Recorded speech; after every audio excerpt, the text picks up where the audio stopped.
11 ans après les massacres du 28 septembre 2009, l'association des victimes, parents et amis du 28 septembre restent toujours sur leur faim.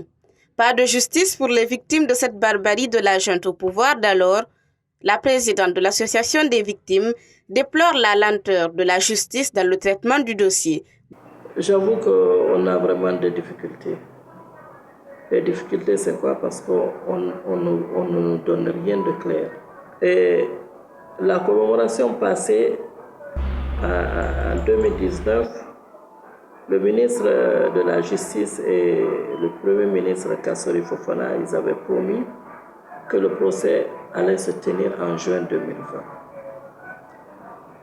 Ils ont dit qu'il fallait d'abord procéder à la pose de la première pierre pour l'édifice qui doit abriter le procès. Une idée que nous, on n'a pas du tout soutenue, on n'a pas du tout appréciée, parce que pour nous, c'est une façon de retarder encore le processus. Cette association assure en partie la prise en charge des victimes, surtout les femmes et filles violées. Parmi ces victimes, une dizaine poursuit jusqu'à présent son traitement en Guinée, tout comme à l'extérieur du pays. On a aidé ces femmes pour faire ces activités génératives de revenus. On a pu quand même encore les aider à s'autonomiser. On a mis des fonds à leur disposition. Elles fabriquent du savon, elles font la teinture, elles mettent ça au marché pour récupérer maintenant le bénéfice pour pouvoir aider les enfants pour l'école.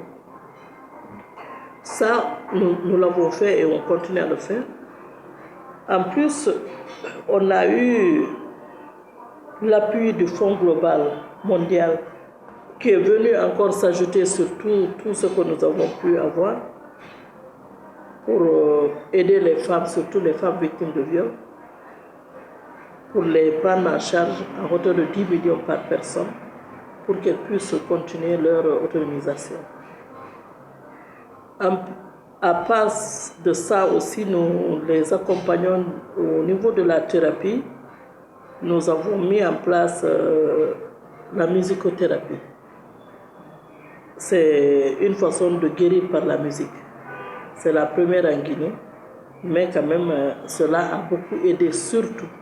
Une commission d'enquête internationale mandatée par l'ONU a fait un rapport en décembre 2009. Le rapport indique qu'il y a eu au moins 156 morts et disparus, dont un certain nombre de femmes décédées des suites de violentes agressions sexuelles.